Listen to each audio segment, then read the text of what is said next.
안녕하세요, 한윤수입니다. 부처님의 가르침 안에서 우리의 마음을 다스리는 시간이죠. 전현수 박사의 마음 테라피. 오늘도 전현수 박사님과 함께합니다. 안녕하세요. 안녕하세요. 네, 반갑습니다. 부처님 오신 날을 맞아 오늘 주제를 좀 특별하게 정하신 것 같아요. 네. 그렇죠. 오늘은 부처님 오신 날이니까 네. 부처님께서 어떤 가르침을 우리에게 주셨는지 그걸 좀 알아보는 시간으로 잡았습니다. 네, 사실 우리 불교가 부처님의 가르침에서부터 생겨난 것이니까 그 가르침을 배운다는 것은 부처님의 제자인 우리에게도 정말 큰 의미가 있는 일이 될 것 같습니다. 그렇죠. 당연히 우리가 그렇게 해야 되겠죠. 예. 네. 자, 오늘도 정말 소중한 시간 될 것 같은데요. 그럼 큰 박수와 함께 박사님의 강의 청해 듣도록 하겠습니다. 네.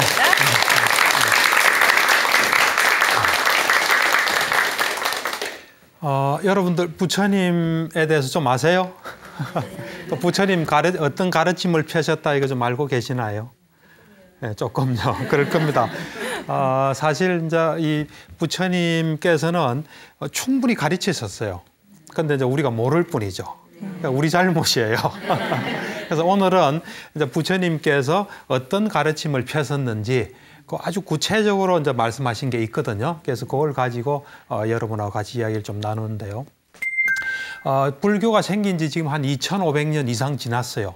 그러니까 불교는 부처님에 의해서 시작된 겁니다. 그전에는 불교는 없었습니다. 이제 부처님께서 나타나셔서 뭔가 이래 이루시고 그걸 가르치고 해보니까 이게 좋고 해서 이어져 내려온 게 불교예요. 그래서 불교의 역사는 한 2,500년, 2,600년 요렇게 됩니다. 되는데 이제 세월이 많이 흘렀잖아요. 한 2,500년 이래 흐르니까 그 당시는 인도에서만 이제 믿었죠. 점점 시간이 지나면서 옆에서도 믿게 됐죠. 지금은 서양에서도 믿고.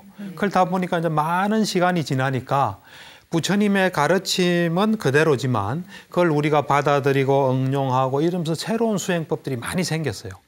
그러다 보니까 지금은 이 수행법도 굉장히 많습니다. 뭐 연불이란 것도 있고 어떤 경우는 사경이라서 이 경을 쓰는 것도 있어요.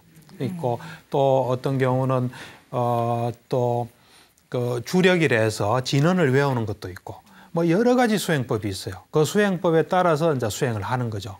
그래서 수행법이 다른 만큼 좀 경험하는 것도 다르겠죠. 예, 그래서 이제는 이제 다양한 수행법과 또 다양한 경험들이 있게 됐어요. 이제 요럴 때 부처님께서 어떻게 가르쳤다 하는 그 내용을 좀 알고 지금 자신이 어떤 수행을 하든 간에 그때 부처님이 가르쳤던 그런 그 어떤 말씀하신 걸 내가 그 포함하고 있나 안 하나 하는 걸 좀 알아보는 건 굉장히 의미가 있을 것 같아요. 그래서 그 당시에 부처님 당시에 이 회계사 바라문이 찾아와요. 회계사인 바라문이 찾아와서 이제 부처님 계시는 절에 찾아오죠. 찾아와서는 하는 이야기가 우리 회계사들도 제자가 오면 가르칠 때 하나, 둘, 셋 해서 100까지 센다. 그리고 요렇게 가르친다. 말하자면 단계적으로 가르친다. 그리고 그 당시에 바라문교라고 있었어요. 그 바라문교에서는 또 이렇게 가르치고 이렇게 또 단련시키고 이렇게 해서 어떤 성과를 얻는다.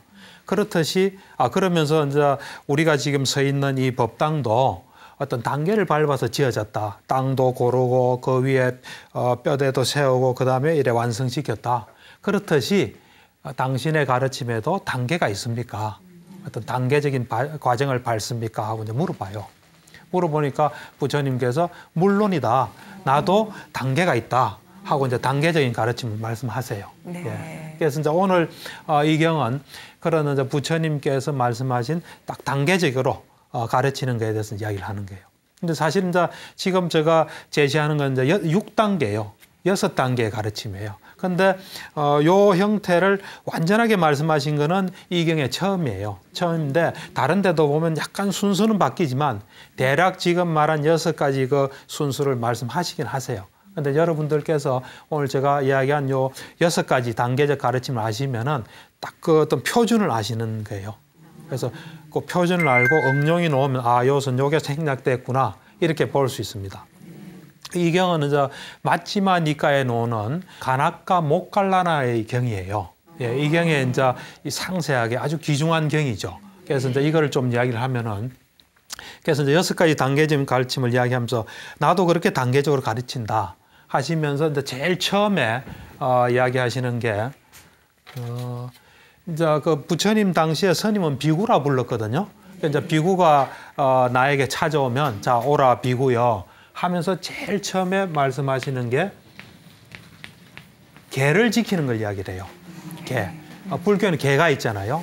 자 오라 비구여 해서 자 이제 계를 지켜라. 그래서 이 계에 의해서 너의 행동을 자제해라. 행동하고 처신하는 데 있어서 조심해라. 그리고 사소한 잘못에도 두려움을 보고 계에 따라서 행동해라 하고 제일 먼저 말씀하신 게 계를 지키라는 거예요. 그러니까 여러분들이 만약에 부처님 제자가 된다면 제일 먼저 해야 될 일이 계를 지키는 거예요. 계 안 지키면은 시작이 안 되는 겁니다. 나중에 이제 이 계 지키는 것의 의미를 제가 이야기를 좀 할게요. 정신건강적으로 어떤 의미가 있다. 왜 우리는 계를 지켜야 되는지 그 이야기 이제 요걸 쭉 설명하고 그 다음에 하겠습니다. 첫 번째가 이제 계를 지키라고 나는 이야기한다. 그래서 제자들이 계를 잘 지키면 그 다음에 또 다시 불러요. 불러서 두 번째 가르침을 주세요. 두 번째 가르침은 뭐냐면은 감각의 문을 잘 지키는 거예요.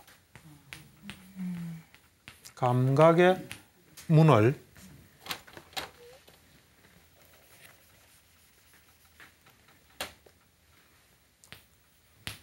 요 감각의 문을 잘 지키는 겁니다. 우리 잘 보세요. 우리는 어떤 의미에서는 이제 피부로 다 둘러져 있어요. 그러면서 탁탁 찢어진 데가 있죠. 눈이 찢어지고 귀가 입이 다 피로 해서 찢어진 거예요. 이게 감각의 문이에요. 그러니까 소위 말하는 눈, 귀, 코, 혀, 그다음에 이 몸, 그다음 정신. 이걸 우리는 감각의 6가지 감각의 문이라 그래요. 그 문을 잘 지키라 그랬어요. 그 문을 잘 지키지 않으면은 어떤 그 욕심이나 싫어하는 것이 물밀듯이 들어온다 그랬어요. 그러니까 이 감각의 문을 우리는 지금 이 보초를 다 세워놨거든요. 여기에 다 세워놔 잘못 지키면 여기 균이 들어오는 거죠. 그러니까 욕심과 싫어하는 그런 마음이 확 들어온다는 거예요. 그럼 어떻게 감각의 문을 잘 지킬 건가? 이래 뭘 봤을 때 전체적인 상도 취하지 말고 부분적인 상도 취하지 마라 그랬어요. 그러니까 우리가 뭘 보고 듣고 뭐 코 냄새 맡고 맛보고 이럴 때 뭘 취하지 마라 그런 거예요. 만약에 그걸 취하면은 욕심이나 싫어하는 마음이 물밀듯이 들어온다. 그건 또 자세히 제가 좀 더 설명할게요. 두 번째가 감각의 문을 잘 지키는 겁니다. 세 번째가 뭐냐면 세 번째는 뭐 대단한 내용이 나올 것 같죠? 네. 의외로 좀 아주 평범한 내용이 나옵니다. 음식 있죠? 음식의 양을 잘 아는 거예요. 음식 양을. 말하자면 적절히 먹는 거예요, 이게. 그런데 이게 상당히 높은 단계의 가르침이에요.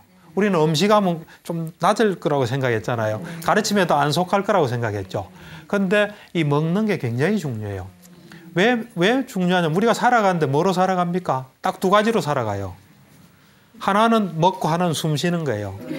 이 두 가지를 통해서 우리가 영양분을 공급하거든요. 그러니까 먹을 때 어떻게 먹냐가 굉장히 중요한데 부처님께서는 적절하게 먹어라 하는데 먹을 때 어떤 마음으로 먹으라고 말씀하시냐면은 이 먹는 게 어떤 재미로 먹는 게 아니에요.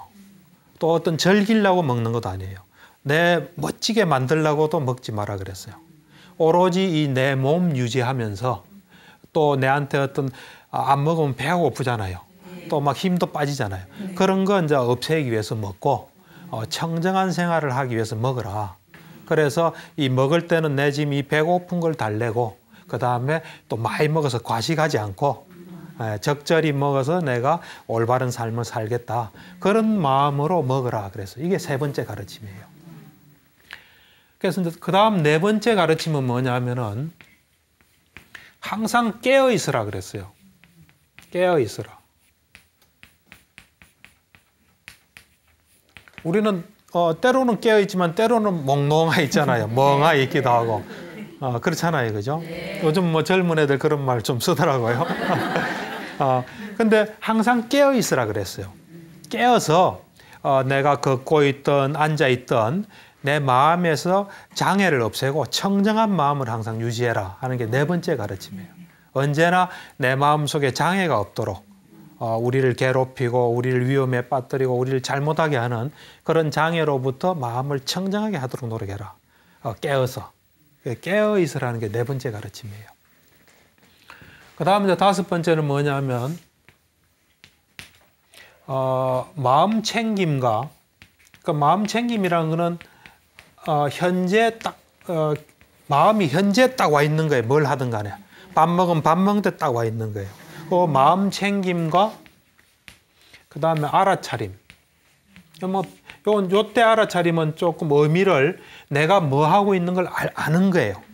예를 들면 내가 세수를 한다 이러면 마음 챙기면 세수하는데 마음이 딱 가 있는 거예요. 그러면서 알아차림은 내 손이 움직이는 걸 아는 거예요. 그래서 이 마음 챙김 알아차림 뭐냐면 내가 내 지금 현재 하는데 의식을 두고 거기서 일어나는 걸 정확히 아는 것을 마음 챙김과 알아차림이라 그래요. 그러니까 내가 말하면 말하는 줄 아는 거예요. 말하면서 어떤 말을 하는 줄 아는 거예요. 보통 말을 그냥 말하잖아요. 네. 그런 게 아니에요. 이게 말하면 말한 줄 아는 거예요. 걷고 있으면 걷고 있는지 아는 거예요. 걸었을 때 발이 들고 가고 놓는 걸 아는 거예요.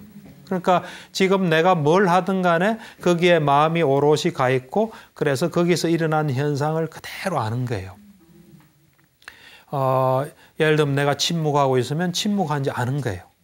또 내 속에 생각이 탁 들면 든 걸 아는 거예요. 보통은 생각난지 모르고 막 따라가잖아요. 네. 하여튼 자기 몸속에서 몸과 마음에서 뭐가 일어나는지 그걸 딱 아는 상태예요. 이게 다섯 번째 가르침이. 그러니까 여러분들이 아침에 일어나서부터 잘 때까지 거기 자기가 하는 일에 딱 마음이 가 있고 거기서 하는 것 있는 현상을 제대로 알면 다섯 번째 가르침을 이래 실천하고 있는 겁니다. 근데 보통은 어떻습니까? 그냥 생각에 빠져서 하는 사람도 많죠. 뭐 하는지도 모르고. 그래서 요 다섯 번째 가르침이 이제 마음 챙김과 알아차림이에요. 이제 마지막 가르침 이게 뭐냐면은 우리 속엔 장애가 있습니다. 우리를 이래 괴롭히고 힘들게 하고 하는 장애가 있는데 그런 그 장애는 다섯 가지 장애가 있거든요. 이 5장애를 제거하고 선정을 경험하는 겁니다. 이게 여섯 번째 가르침이에요. 그러니까 우리 마음에 있는 다섯 가지 장애. 다섯 가지 장애라는 거는 뭐냐면은 감각적 욕망이에요. 우리는 아까 눈, 귀, 코, 혓, 몸이 있다, 마음이 있다 그랬죠. 그걸 가지고 그 대상이 되는 걸 계속 즐기려는 마음을 가지고 있어요. 눈은 좋은 걸 계속 보고 싶어요. 귀는 좋은 걸 듣고 싶고 또 생각은 좋은 공상을 하고 싶고 이런 것들을 계속 추구하려는 게 감각적 욕망이에요. 그래서 그걸 뭐 다른 말로는 또 뭐 세상에 대한 욕심이라고 이야기하기도 하고 그래서 그게 첫 번째 장애예요. 두 번째는 악의라 해서 우리가 좀 화내는 거 있죠. 분노, 뭐 원한, 남 미워하는 건 다 두 번째예요. 그게 두 번째 장애예요. 이제 세 번째는 뭐냐면은 해태와 혼침이라서 좀 게으르고 몽롱한 거 있죠. 어느 자리 가 있는데 뭐 하는지도 모르고 가만히 있는 거라든지 게으른 거, 자기 해야 될 일 안 하고 그게 세 번째예요. 해태와 혼침이라고 한자 말로 하는데 네 번째는 이제 들뜸과 후회예요. 왠지 사람이 딱 안정돼 있지 못하고 약간 들떠 있는 거예요. 어린애들 이제 소풍 가기 전날 소풍 갈 거 생각해서 좀 들떠죠. 그런 것처럼 마음이 좀 들떠 있는 거예요. 들떠 있고 지나간 거 자꾸 곱씹는 거, 후회하는 거. 그게 네 번째예요. 네 번째 이제 장애고 다섯 번째는 의심이에요. 의심은 뭐냐면은 뭐 불교적으로 이야기하면 불법성 삼보에 대한 의심이에요. 부처님에 대해서 정말 부처님이 있었나? 정말 부처님이 깨달았을까? 하여튼 부처님에 대해서 의심하는 거. 그러니까 그 다음에 이제 그 부처님이 펴신 법에 대해서 가르침에 대해서 또 의심하는 거예요. 정말 맞을까? 하면 그대로 될까? 하는 거. 그 다음 이제 성가에 대한 스님들 그 집단이죠, 그죠? 성가에 대해서 과연 성가가 정말 의미가 있고 가치가 있을까 하는 어떤 그런 요것에 대한 의심이고 조금 더 확대하면은 진리에 대한 의심이에요. 또 우리가 그걸 실천하면 우리한테 도움 되는데 이거 내한테 도움 될까? 알겠지? 하고 하는 거. 포괄적으로 말하면 그게 의심이에요. 요런 다섯 가지 장애를 완전히 제거하고 선정해 두는 거예요. 이때부터는 그래 쉽지는 않습니다. 앞에 거는 열심히 하면 좀 될 것 같죠. 근데 이제 이 선정은 그렇게 쉬운 건 아닌데 그렇다 해서 또 완전히 어려운 건 아니에요. 이제 선정은 뭐냐면 오장애가 완전히 제거되면은 이래 마음이 편안하면서 집중됩니다. 우리 마음은 보면 왔다 갔다 해요, 언제나. 비유를 보통 보면 원숭이가 이게 나무에서 왔다 갔다 하거든요. 원숭이가 가만히 앉아 있지 않아요. 네. 여기 갔다 저기 갔다 막 하거든. 그처럼 우리 정신도 여기 갔다 저기 갔다 한다는 거예요. 그 마음이 하나에 딱 가 있는 게 선정이에요. 그래서 요 오장애를 해결하고 그 결과로 선정에 들어가는 거예요. 그래서 요게 6가지 이제 가르침이에요. 사실은 불교의 가르침 여기서 끝나진 않아요. 끝나진 않고 이제 선정을 바탕으로 지혜를 얻어요. 지혜란 건 이제 대표적인 지혜가 이제 숙명통. 숙명통에서 이제 내가 요 생 있기 전에 과거생이 어땠나는 전생을 쭉 보는 게 숙명통이에요. 그러니까 전생에 대한 지혜를 얻는 거죠. 그 다음에 사람이 죽으면 그 업에 따라서 어떻게 태어나나 하고 보는 게 천안통이에요. 자기 업에 따라서 태어나는 걸 보는 지혜가 또 열려요. 그 다음이 이제 마지막에 뭐냐면 번뇌를 해결한 누진통이라 그러거든요. 그래서 내 속에 있는 모든 번뇌를 해결하고 내가 번뇌 없는 상태로 해탈하는 그 경지가 이 선정을 바탕으로 일어나요. 일어나는데 이제 아마도 그 바라문 질문한 사람이 요까지만 이야기하면 정확하지 않나, 이해가 가능할 것 같아서 이렇게 설명하신 것 같아요. 그래서 여기서는 요 6가지 가르침을 이야기를 해요. 그래서 나는 이렇게 제자가 오면 단계적으로 가르친다 하고 이제 요 6가지 가르침을 이제 말씀하셨어요. 그래서 지금 여러분들이나 또는 이 방송을 보시는 분이나 이제 불자분들이 지금은 각종 수행법이 있습니다. 각종 수행법이 있지만 그 수행법이 이런 것을 이래 포함하는지 한번 봐야 됩니다. 왜냐하면 부처님께서 지금 만약에 계신다면 자 이렇게 나는 가르친다 하셨을 거 아닙니까? 시대가 이제 변해서 부처님 안 계시니까 또 저런 경전이 있지만 뭐 보지도 않은 사람도 있고 하니까 이제 자기 나름대로 하거든요. 그래서 근데 이제 모든 수행법은 뭐 제대로 하면 또 이런 게 다 포함되어 있어요. 그렇지만 우리가 한번 부처님이 직접 말씀하신 단계적인 가르침이니까 내가 지금 하는 수행법을 수행했을 때 이것을 하고 있나 하고 눈여겨볼 필요가 있습니다. 그래서 이제 지금까지는 단계적인 가르침을 이야기했고요. 요 각각의 어떤 이 가르침의 요소들이 우리에게 어떻게 도움이 되나 하는 걸 제가 좀 이야기를 하겠습니다. 또 네. 어떻게 도움이 되나. 예. 부처님의 가르침을 따르려면 예. 뭐부터 시작해야 되나 사실 막막했었는데 예. 일단 저 개를 지키는 것 이거부터 시작을 해야 그렇죠. 되겠네요. 예. 예. 그리고 예. 정신 건강에도 도움이 된다고 하셨는데 예. 좀 구체적으로 말씀 그렇죠. 부탁드릴게요. 이제부터 이제 구체적으로 저 6가지를 실천하면 네. 어떻게 도움이 되는지, 여러분들이 어떻게 바뀌는지, 여러분들이 좀 더 좀 직접적으로 하면 어떻게 하면 좀 더 여러분들이 행복해지는지 하는 걸 제가 좀 이야기를 하겠습니다. 첫 번째 이제 개에 대해서 이야기를 하면 불교는 이제 제대로 된 불교는 3층집에 산다고 생각하시면 됩니다. 3층집. 3층으로 진 집에 우린 살아야 돼요. 첫 번째 1층이 뭐냐면 개예요, 개. 개로 만든 집에 살아야 돼요. 2층이 선정이에요, 선정. 삼매라 그러거든, 삼매. 삼매의 집을 지어야 돼요. 3층에는 지혜의 집을 지어야 돼요. 여기서는 지혜는 빠졌는데, 그래서 우리는 보통 3층 집을 짓는다 그래요. 내가 진정한 불자다. 내가 진정으로 행복하고 싶고 진정으로 괴로움에서 벗어나야 된다면 우리는 3층 집을 지어야 돼요. 그래서 첫 번째 집이 개의 집이에요. 개를 가지고 집을 지어야 돼요. 두 번째는 삼매, 세 번째는 이제 지혜인데 1층 집 안 짓고 2층 집부터 지을 수 있습니까? 가능합니까? 안 되죠. 가능하지 않죠.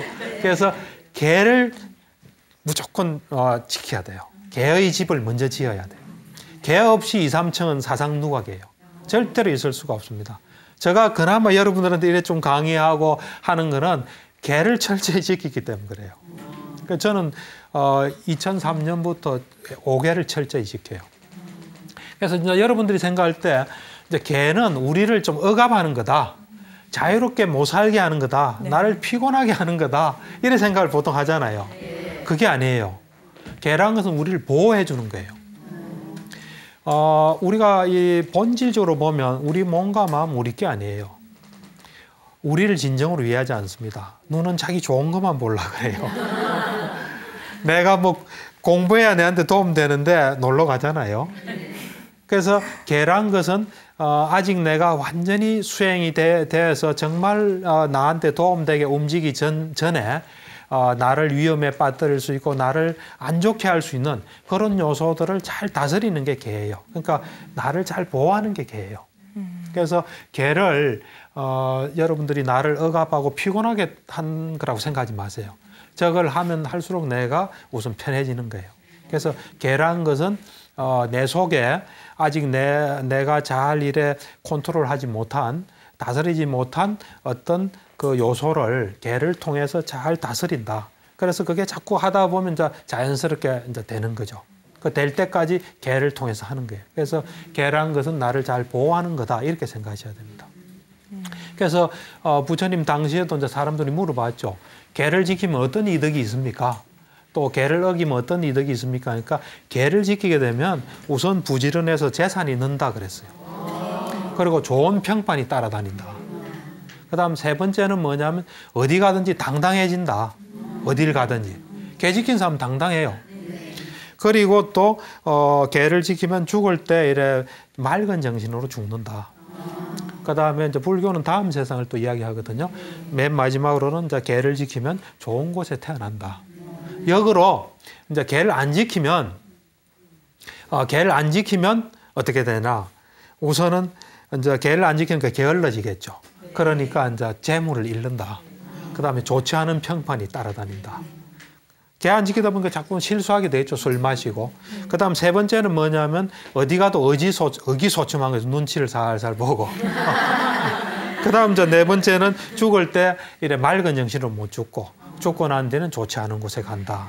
네, 그렇게 이제 말씀하셨어요. 네. 말씀 들어보니까 다른 건 다 지킬 수 있을 것 같은데요. 네. 사회생활하면서 술을 안 마신다는 거는 그렇죠. 특히 남자들 같은 경우에 더 좀 어렵지 그렇죠. 않을까요? 그러니까 사실 뭐 제가 아까 이제 5개를 지킨다는데 5개 중에 하나가 이제 술 안 먹는 게 있거든요. 저는 이제 개업해 있기 때문에 어찌 보면 자영업이잖아요. 그러니까 가능하지만 회사 다니는 분들은 힘들죠. 근데 이제 만약에 꼭 불가피하게 마신다면 저는 이제 이런 편법을 좀 이야기하고 싶은 게 일단 술을 마시잖아요. 그러면 아까 말한 5번째 마음 챙긴 거 알아차리면서 내가 술을 마시고 있구나 하는 걸 아는 거예요. 술이 들어가서 어떤 작용을 하구나. 나를 보고 또 2차 가자고 또 내지는 뭐 남자 같으면 여자 생각할 수도 있고 그런 걸 딱 보는 거죠. 그래서 술 기운이 빠질 때까지 잘 살피면 좀 낫지 않을까 싶은데 개 지키는 게 간단한 가도 쉽지는 않습니다. 근데 개를 지키면 그만큼 편안해져요, 사실은. 그래서 개란 것, 그래서 저는 여러분들이 개를 내가 이건 안 하고 싶은데 자꾸 하게 되는 걸 개로 한번 정해서 그걸 여러분만의 개로 만들어서 그걸 지키는 것도 의미가 있지 않을까 저는 뭐 그런 좀 생각이 듭니다. 예. 또 한 가지가 뭐 이렇게 무엇을 보았거나 또 다른 사람을 만났을 경우에요. 예. 전체적인 상도 보지 말고 부분적인 상도 보지 말라고 그렇죠. 하셨는데 예. 그것도 좀 힘들지 않을까요? 그것도 쉽지는 않습니다. 그게 이제 두 번째 가르침인데 네. 이제 두 번째 가르침이 뭐냐면 우리는 이제 이 감각기관으로 보잖아요. 예. 보는데 그때 사실은 이제 그 눈을 통해서 뭐가 들어와요. 이제 싫어하는 마음도 들어오고 욕심도 들어오는데 그걸 잘 지켜야죠. 안 그러면 우리가 위험에 빠뜨려져요. 그래서 함부로 말하고 표정 잘못 짓고 해서 손해보고 그러잖아요. 그래서 이 사실 눈으로 이제 아까 이제 눈, 귀, 코, 혀, 몸, 정신인데 눈을 가지고 하나 설명을 해볼게요. 눈을 가지고 뭘 보잖아요. 볼 때 전체적인 상도 취하지 않고 부분적인 상도 취하지 마라 그랬거든요. 전체적인 상은 뭐냐면 여자를 봤다 그러면 여자구나 이러면 그게 전체적인 상이에요. 그 이제 브로치가 이쁘다 이러면 그게 부분적인 상이에요. 그러니까 어떤 사물이든지 존재를 보고 그런 판단을 하지 말라는 거예요. 그러니까 무슨 그 어떤 그대로 보는 것만 있는 거지. 보는 것만 있다는 것은 있는 그대로 보라는 거예요. 사물을 보면 사물을 있는 그대로 보고 존재를 보면 존재를 있는 그대로 보라는 거예요. 거기에 어떤 평가라든지 판단을 하지 말라는 거예요. 여러분들은 보면 판단이 적극적으로 떠오르죠. 좋은 사람, 나쁜 사람, 도움되는 사람, 도움 안 되는 사람 기억이 탁 떠오르잖아요. 네, 그걸 스톱하라는 거예요. 근데 그거 자꾸 훈련하면 가능해져요. 그 말은 뭐냐면 사실은 우리가 사람이나 사물을 볼 때 그 사람과 사물을 온전히 보질 못해요. 내 속에 뭘 가지고 덮어 씌워서 봐요. 또 내 속의 욕망을 충족하려고 봐요. 그렇지만 다른 사람은 자기를 온전히 봐주길 바라지 않아요. 나를 그런 대상으로 보는 건 원하지 않잖아요. 그렇잖아요. 네. 더욱이 나의 어떤 욕망 때문에 욕망을 이용하기 위해서 본다는 건 좋지 않잖아요. 그래서 이거는 그 존재를 있는 그대로 보면 이 두 번째는 해당돼요. 그래서 뭘 보고 있는 그대로 자꾸 열심히 보세요. 그러면 그냥 앞에 존재가 이렇게 딱 느껴져요. 그런 경험이 좀 쉽지 않을 거예요. 네. 저는 근데 이제 오랫동안 그런 걸 해보니까 그런 게 가능해져요. 그냥 이렇게 보면 그냥 보는 거예요. 아파트를 보면 아파트를 그냥 보는 거예요. 사람을 보면 사람을 그냥 보는 거예요. 그냥 볼 때 그 사람이 온전히 그냥 보여요. 우리는 자꾸 개념으로 봐요. 저 사람, 이런 사람, 저런 사람. 그거 스톱하라는 거예요. 그래서 그렇게 어렵지 않습니다. 그래서 자세히 한번 이 칠판을 한번 봐보세요. 한번. 그대로 한번 지겨워 이런 생각 버리고 왜 보라고 했지 그 버리고 그냥 자꾸 한번 봐보세요. 그 훈련하면 다 됩니다. 남편도 그대로 한번 보세요. 자꾸. 네. 내 감정으로 보지 마시고 아들도 내 어떤 바라는 거로 보지 마시고 그냥 뭐 기분 좋든 나쁘든 그냥 자꾸 한번 봐보세요. 그럼 그게 말하자면 어떤 개념으로 안 보는 거예요. 또는 과거의 기억으로 안 보는 거예요. 오늘 마치 처음 나타난 사람처럼 궁금하게 보는 거예요. 그냥. 네. 그렇게 보면 그렇게 어려운 건 아니에요. 네. 그러니까 어떤 우리가 가지고 있는 기존의 관념으로 안 본다는 거예요. 두 번째 거는. 그렇게 되면 욕심하고 싫어하는 게 없어진다 그랬죠. 욕심과 싫어하는 게 우리를 괴롭힙니다. 욕심과 싫어하는 것 때문에 우리가 다양한 사람과 다양하게 사귀질 못해요. 막 고르잖아요. 이 사람은 빼고 하는데 그거 없게 되고 사람마다 다 소중한 사람이거든요. 그걸 소중히 보면서 딱 그래도 또 가까운 사람은 있고 또 먼 사람은 있죠. 그래서 적당히 이래서 내가 날이 갈수록 넓어지는 거예요. 근데 어떤 사람은 이 사람 이래서 싫고 저 사람 싫어서 나중에 자기만 남는 거예요. 자기는 버리기 어렵잖아요. 자기만 남는 거예요. 굉장히 피곤해집니다. 이제 음식의 양, 저거는 이제 요즘은 사실 우리가 저 어릴 때만 해도 전부 빼빼한 사람만 있었어요. 그래서 그 당시에는 살찌는 게 소원이었어요. 내 친구도 살찌는 게 소원이었어요. 근데 지금 이제 그 친구 살이 많이 쪘는데. 그래서 지금은 어느 때보다도 이 가르침이 필요할 때 같아요. 이제 먹을 게 너무 많고 맛있는 게 너무 많잖아요. 그래서 이 음식의 양을 적절히 하는데 사실 이 먹는 게 이 가르침 중에 저도 놀랐어요. 세 번째 가르침에 속한다는 게. 사실 우리가 불교에서는 계를 지켜야 된다 그러잖아요. 그래서 우리가 대표적인 계가 5계예요. 5계. 5가지 계인데 이게 뭐냐면 첫 번째가 살아있는 건 절대로 안 죽여요. 어떤 경우든. 두 번째는 내 거 아닌 건 절대로 손 안 대요. 내 거 아닌 거는. 그 다음에 세 번째는 이제 바람 안 피우는 거죠. 결혼한 사람 같은 바람 안 피우고. 네 번째는 거짓말 안 하고. 다섯 번째는 술 안 마시고. 그래서 요 5가지 계가 이제 굉장히 많이 알려져 있는데, 그 불교 경전에 보면 전륜성왕 그 사자후경이라는 게 있습니다. 그 디가니까야라는 경에. 거기 보면은, 이제 과거 왕들 중에 전륜성왕이라고 있어요. 그러니까 전 세계를 통일하는 왕이에요. 그 왕은 무력으로 절대로 안 해요. 정의로서, 법으로서 이제 모든 사람 굴복시키는데, 그 전륜성왕에게는 7가지 보배가 있어요. 그래서 그 중에 하나가 뭐냐면 그 바퀴 보배예요. 그 바퀴는 조금 이거는 신화적인 이야기인데 그냥 저절로 굴러가는 거예요.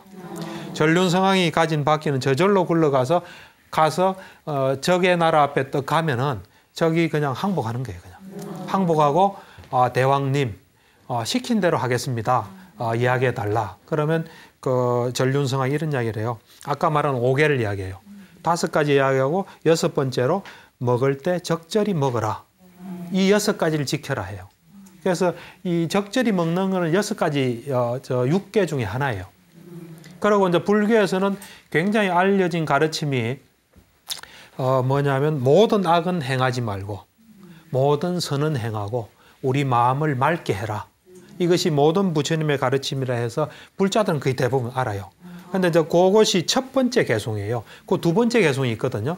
이제 요 개송만 알린데 그 밑에 개송에 보면은 남을 해치지 말고 개를 지키고 먹을 때 적절히 먹고 선정을 닦아라 하는 그 가르침이 있어요. 그러니까 이 적절히 먹는 이게 굉장히 중요해요. 그래서 여러분들이 먹을 때 아까 제가 이야기했죠. 뭐 재미로도 먹지 말고 향락 내 몸 멋지게 하지 마. 그걸 지혜롭게 생각하시면 먹으면 돼요. 그러니까 이제 부처님 당시에도 재밌는 이야기가 있는데 그때 그 부처님하고 나이도 같고 그 당시에 큰 나라에 그 파세나디 왕이라는 사람이 있었어요. 그 사람이 엄청 먹어가지고 배가 무지하게 불렀어요. 그러니까 걷기도 힘든 사람이었어요. 그러니까 이제 겨우 부처님 보러 오니까 부처님께서 이제 개송을 외웠어요. 개송을 외워가지고 이 개송을 매일 외우십시오. 그러면 먹는데 도움이 될 겁니다. 하면서 뭐냐면 마음을 챙겨서 아까 마음 챙김 했죠. 마음을 챙겨서 이제 적절하게 먹어라. 마음을 챙겨서 적절하게 먹게 되면 넣는 것도 좀 더디게 넣고 천천히 넣고 목숨이 잘 보존될 것입니다. 왕한테 이야기했어요. 그러니까 왕이 기에 쏠깃했죠. 쏠깃해가지고 자기 이제 저 학생 중에 한 사람한테 자, 너 내 밥 먹을 때 요 개송을 외워서 밥 먹을 때마다 말하면 돈을 줄게 해가지고 이제 매일 자기 밥 먹을 때 와서 그걸 이제 부처님 마음에서 읽어줘요. 그럼 이제 그걸 먹으면서 나중에 날씬해졌다는 경이 있거든요. 그러니까 여러분도 이런 경을 이래 외우면서 먹는 것도 하나의 방법이에요. 근데 요즘은 너무 적게 먹는 사람이 있더라고요. 그 적게 먹는 건 좋지 않습니다. 적절하게 먹어야 돼요. 적절하게. 적게 먹는 사람도 또 왕창 먹더라고요. 보니까 어떤 사람 막 자다가 막 먹어요. 그러니까 제가 볼 때는 적절하게 먹고 그 다음 거는 안 먹도록 하는 게 좋아요. 적게 먹으면 우리 몸이 먹고 싶어 해요. 그러다가 터져 나와요. 그 굉장히 좋죠. 그렇게 되면 다 자기 마음 자책하고 뭐 여러 가지 안 좋은 일들이 벌어져요. 그래서 먹는데 적절하고 너무 적게 먹는 것도 극단적으로 좋지 않아요. 여름 다가온다고 다이어트 너무 심하게 하면 안 되겠네요. 그렇죠. 제가 볼 때는 다이어트를 꾸준히 하는 사람이 그래 안 많더라고요. 좀 하다 근데 적절히 먹으면 꾸준히 할 수 있어요. 예. 그리고 다이어트 일에 성공하려면 살 빠지는 재미를 잘 알아야 돼요. 살 빠지는 재미를 잘 알고 유지하는 재미 잘 알아야 돼요. 그다음 이제 네 번째 이제 깨어 있어라 이거는 뭐냐면 우리가 항상 우리 마음을 잘 살피고 해서 우리 마음에 장애되는 거, 우리에게 도움 안 되는 걸 항상 이래 없애는 노력을 하라는 겁니다. 그러니까 우리가 가급적이면 순간순간 우리를 관찰해야 돼요. 그래서 우리한테 도움 안 되는 게 탁 생기면 그걸 자꾸 버리는 훈련을 해야 돼요. 여러분들 아침에 눈 떠서부터 잘 때까지 자기 마음을 잘 보세요. 잘 보다가 나한테 도움 안 되는 마음이 탁 생기면 그걸 자꾸 놓도록 한번 훈련하면 그게 또 가능해져요. 안 하면 힘들어요. 근데 그걸 훈련하면 가능해요. 모든 건 훈련이에요. 운동선수들은 훈련해야 된다는 걸 알더라고. 근데 보통 사람들은 생각으로 된다고 생각하는 사람이 많아요. 근데 모든 건 훈련입니다. 근데 그 다음에 이제 마음 챙긴 거 알아차림 이거는 뭐냐면 저거는 정말로 중요합니다. 요즘은 마음 챙김 정신치료라는 말까지 생겼어요. 그러니까 현재 집중하면은 그 자체로서 우리가 정신이 건강해져요. 그리고 우리의 문제되는 게 해결돼요. 왜냐하면 우리는 무의식적으로 뭘 자꾸 하거든요. 깨어서 딱 있게 되면은 그 무의식적인 진행되는 게 딱 수도하게 돼요. 그래서 여러분들이 이래 언제나 현재 집중하도록 자꾸 한번 해보세요. 설거지하면 설거지하는데 딱 집중해서 해보세요. 그러면서 설거지할 때 손이 어떻게 움직이고 물이 닿으면 차가우면 차가운 거 알고 그거를 자꾸 한번 해보세요. 밥 먹을 때는 밥을 이래 먹어서 씹을 때 침이 나오고 침 나오는 건 뭐로 그냥 먹죠. 여러분들 이제 한번 식사하실 때 숟가락을 한번 뜨고 바로 씹지 마시고 숟가락 내려놓고 눈 감고 한번 씹어보세요. 그러면 침이 가득 나와요. 침이 항상 나오는데 우리는 모르고 알아차리지 못하고 있는 거예요. 모르고 있는 거예요. 그러니까 여기서 하는 이야기는 뭐냐면 뭐든지 있는 그대로 하고 그때 딱 주의해서 거기서 일어나는 걸 알아라는 거예요. 그게 다섯 번째 가르침이에요. 그 다음 이제 여섯 번째 가르침은 5 장애를 없애고 선정에 들으라는 이야기예요. 아까 말한 5가지 장애가 뭡니까? 감각적 욕망, 또는 세상에 대한 욕심, 이게 있으면요 힘들어요 우리가. 그다음 이제 두 번째는 악의 화나는 거 있죠. 분노. 이거 있어도 굉장히 힘들어요. 그다음에 해태와 혼친밀해서 게으르고 몽롱한 거 이것도 힘들어요. 그다음에 들뜨고 후회하는 거 이것도 힘들고. 그다음에 의심. 내한테 도움되는데 의심해서 안 하면 손해잖아요. 요것들 이제 5가지 이걸 외우세요. 외우지 않으면 내한테 들을 때만 알아요. 외워야 항상 여기서 작동하게 돼요. 그러니까 어떤 사람은 그래요. 나도 알아요. 나도 이론으로 아는데 이런 말 잘해요. 근데 아는 것도 정도가 있습니다. 하루 종일 아는 사람이 있고 들을 때만 아는 사람이 있고 들을 때 아는 건 내게 아니에요. 내 돈이 아니에요. 내 수중이 항상 있어야 내가 쓸 수 있잖아요. 내 수중이 없는 거는 쓸 수 없어요. 마찬가지예요. 그래서 외우는 게 굉장히 중요해요. 저거는 참 중요하다 싶으면 외우세요. 요 5가지 장애는 외우세요. 외울 수 있겠습니까? 네, 5가지 장애는 언제나 외워서 저는 한동안에 요 5가지 장애가 내 속에 감각적 욕망은 어느 정도 작동하나 그걸 계속 본 거예요. 두 번째 악의는 어떻게 되나, 그 다음 해태와 온침은 얼마나 있나, 들뜸과 후회는 어떻게 되나, 의심은 어떠나 계속 점검했던 적이 꽤 있어요. 그러니까 여러분들이 도움되겠다 싶은 거는 외워야 돼요. 외워서 24시간 여기서 작동하게 해야 됩니다. 그래서 이제 선정에 들어가는데 이 선정이라는 건 이제 이래 생각하면 됩니다. 우리 마음은 수시로 움직여요. 여기 갔다 저기 갔다가 좀 편안하고 안정된 마음을 유지하다가 또 걱정거리가 있으면 그걸로 탁 가는 거예요. 그런데 이 선정이라는 건 뭐냐면은 우리 마음을 하나에 딱 이렇게 가게끔 하는 거예요. 마음을. 예를 들면 걱정거리가 있어도 그걸 수도할 수 있는 거예요. 그게 선정이에요. 선정의 능력이에요. 그러니까 그거는 훈련을 많이 해야 돼요. 놓는 훈련을 해야 돼요. 어떻게 하냐면은 이제 이 불교 경전이 있고요. 이제 또 불교는 주석서가 있어요. 주석서라는 건 뭐냐면 경전을 가지고 해설을 한 거예요. 그래서 경전은 그대로 가지고는 수행하기는 좀 힘들어요. 그래서 수행할 수 있게끔 경전을 잘 정리하고 또 제자들의 경험을 또 덧붙여서 실제적으로 수행할 수 있게끔 하는 책이 이제 주석서인데 대표적인 주석서가 청정도론이에요.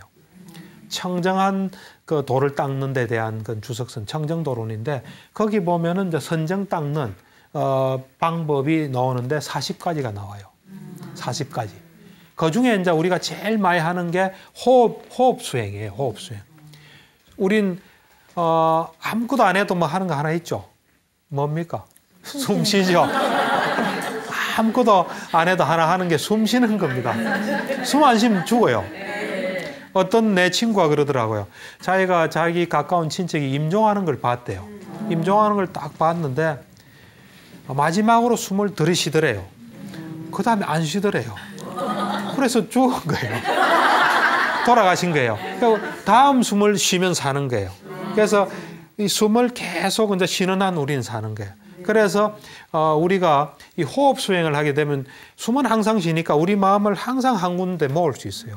그래서 숨 쉬는 거를 계속 이래 집중하면은 언제나 우리는 이제 거기에 모을 수 있는. 그래서 대표적으로 우리가 이제 선정 닦는 것에 호흡 수행이 있어요. 그래서 그걸 이제 덜숨날 숨은 들어오고 나오잖아요. 덜숨날 숨에 집중하는 마음 챙기는 이제 수행이 대표적인 건데 이제 그거를 가지고 이제 수행을 해요. 보통은. 그래서 눈을 감고 숨이 들어오면 들어오는 대로 또 나오면 나오는 대로 그걸 계속 봐요. 숨이 길면 긴 대로, 짧으면 짧은 대로, 거치면 거친 대로, 고요하면 고요한 대로 그걸 그대로 보는 거예요. 거치니까 이거 뭐 고요하게 만들어 이래 안 하고 그래서 거치면 거친 대로 또 고요하면 고요한 대로 계속 숨을 봐요. 숨을 계속 보다 보면은 숨이 하나도 놓치지 않고 그냥 계속 보는 상태가 돼요. 그 말은 뭐예요? 마음이 딴 데 안 가 있다는 거예요. 그 말은 뭐냐면 무슨 일이 있어도 그걸 놓을 수 있다는 거예요. 그래서 이 선정수행은 우리가 우리 마음을 나를 끌만한 이런 요소가 있는데 거기 안 갈 수 있는 걸 훈련하는 거예요.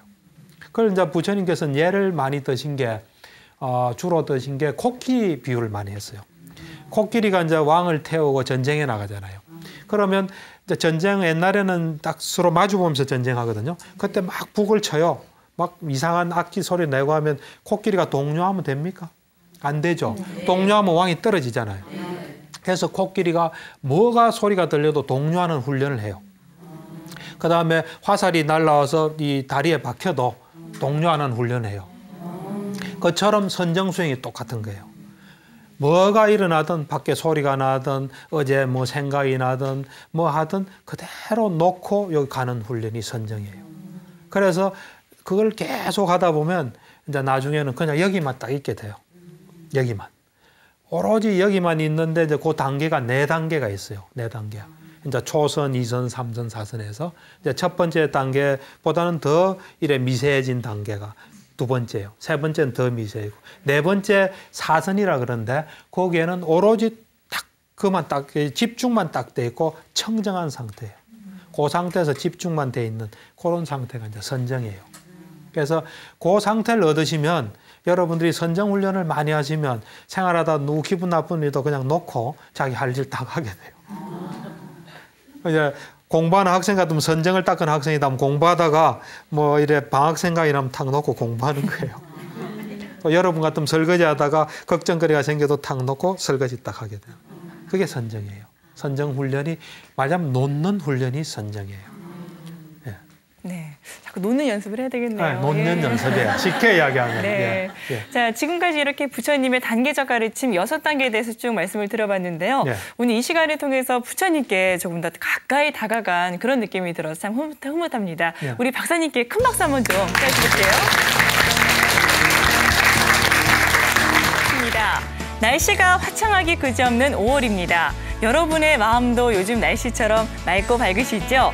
자, 전현수 박사의 마음 테라피 오늘도 전현수 박사님과 함께하겠습니다. 안녕하세요. 네, 안녕하세요. 예, 반갑습니다. 요즘 5월 날씨처럼 우리의 마음도 좀 청정했으면 좋겠습니다. 네. 근데 저희는 도대체 어느 정도 경지까지 올라야만 좀 흔들림 없이 맑고 밝을 수가 있을까요? 최소한 그 예류자 이상 돼야 될 거예요. 예류자요? 예, 보통 사람은 언제나 마음이 이래 왔다 갔다 하고 불안정하고요. 네. 예류자 이상 되면 좀 안정되고 오늘의 주제인 아라한이 되면은 그냥 흔들림이 없이 편안하게 살 수 있을 겁니다. 아, 그래요? 그럼 저희 같은 범인들도 과연 그 아라한의 경지까지 오를 수 있을지가 궁금해지는데요. 자, 큰 박수와 함께 박사님의 강의 지금부터 청해 듣도록 하겠습니다. 듣습니다.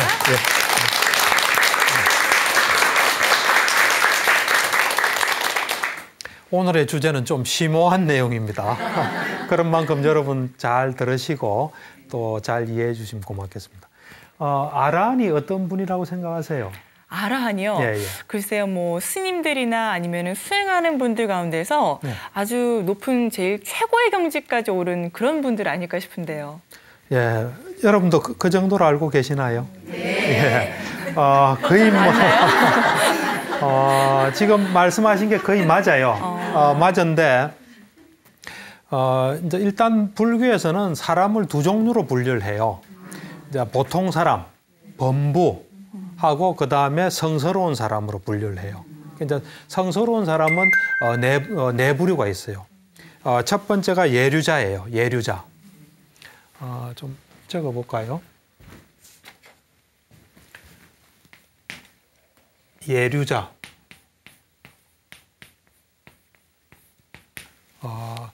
이는 흐름에 든 자예요. 흐름에. 우리가 어떤 흐름에 들면은 결국은 그 흐름 따라 가잖아요. 이 깨달음으로 갈 수, 열반으로 갈 수 있는 길에 이제 이 흐름을 탄 사람이에요. 이 사람은 다른 데로는 가지를 못해요. 그래서 이제 예류자가 있고요. 그 다음 두 번째는 일례자로 해서 좀 글자들이 좀 이상하죠. 이야기인데 일례 한 번만 온다는 거예요. 한자 말인데 한 번. 불교에서는 이래 윤회한다고 보거든요. 그래서 이제 다음 생에 이 사람으로 한번 태어나서 한번 태어나서 열반에 든다는 거예요. 어느 정도 경지에 오르면 일례자가 돼요. 그러면 죽고 다음에 사람으로 한번 태어나서 열반에 드는 거예요. 그게 일례자예요. 그다음 세 번째가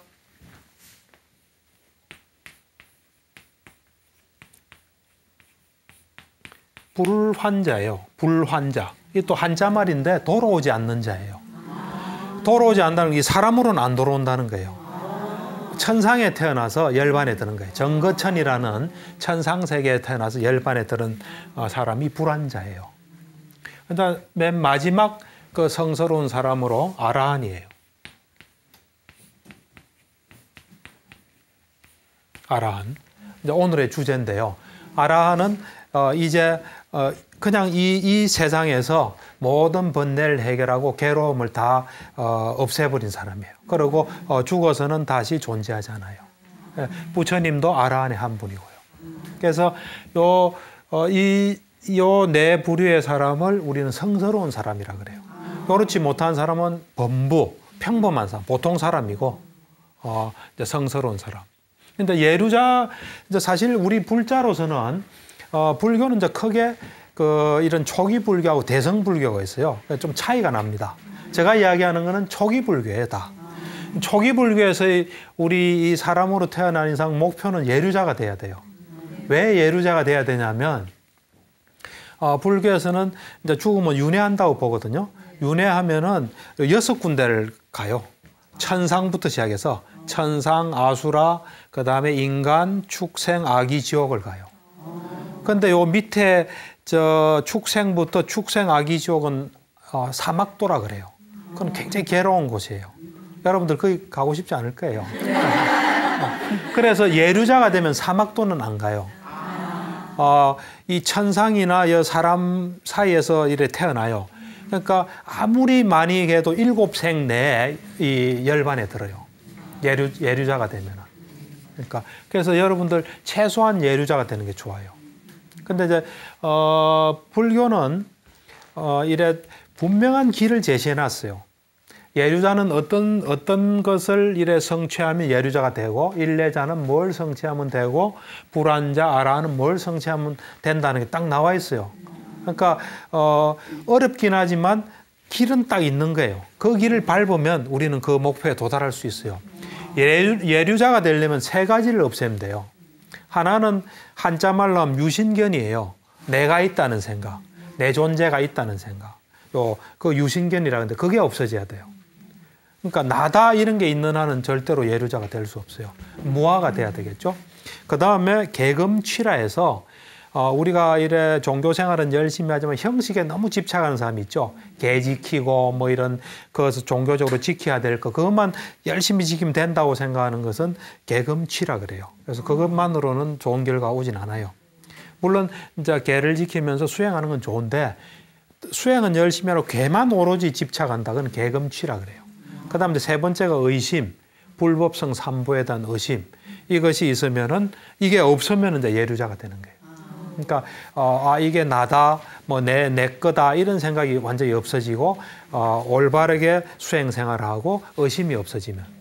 그러니까 이제 쉽게 이야기하면 예류자는 이 불법성 삼보에 대한 이 흔들리지 않은 믿음을 가지고요. 어떤 경우도 부처님을 믿는 거예요. 어떤 경우에도 그 가르침을 믿고 성가에 대한 믿음을 가지면서 계를 열심히 지키면 예류자가 될 수 있다. 예류자에 대해서 여러 가지로 설명해요. 그 중에 하나가 여러분들이 쉽게 알 수 있는 거는 불법성 삼보를 철저히 믿고 개 지키면 예류자가 된다. 하는. 그래서 어쨌든 예류자나 요 3가지를 없애면 되고요. 그 다음에 일례자는 요 3가지를 철저히 없애고 탐진치가 좀 옅어지면 욕심, 성냄, 어리석음 있죠. 그게 좀 옅어지면은 일례자가 돼요. 그 다음 불환자는 아까 요 말한 3가지에다가 이 감각적 욕망하고 악의, 분노 있죠. 요게 없어지면 불환자가 돼요. 그러니까 불환자는 절대로 화를 안 냅니다. 욕심 안 내고 화 안 내요. 화내는 사람이 있으면 불환자가 아니에요. 화를 절대 안 내게 돼 있어요. 그런데 그 다음 아라한은 요 5가지에 또 5가지가 더 있어요. 나머지 5가지는 뭐냐면 6번째가 이 천상세계를 또 바라는 사람이 있어요. 그런 천상세계 중에 색계천상이라고 있어요. 색계천상에 대한 욕망이 없어지는 거예요. 그 다음 7번째는 무색계 또 천상이라고 있어요. 무색계천상, 그러니까 우리가 형태를 가지지 않는 그런 천상이 또 있어요. 거기에 대한 욕심이 없어지고, 그 다음 덜 떠는 거 있죠. 그러니까 덜 떠는 게 아주 미세한 덜뜸까지 다 포함해요. 그 다음 자만, 아만 있죠. 아만 어떤 행토론가에 나를 좀 이래 내세우는 그런 거 없어지고 무명, 사성제에 대한 무명이 있어요. 그게 딱 없어지면 아라한이 돼요. 네. 그래서 이제 아라한은 보통 지금 제가 이야기한 게 전형적으로 이야기하는 거예요. 근데 이제 어떤 경전에 보면 아라한을 10가지만 없애면 아라한이 된다고 여러분들도 좀 이래 친숙하게 들을 수 있는 용어로 좀 설명하면 우선 욕심이 없어지고 욕심. 그다음에 썩내는 거 있죠.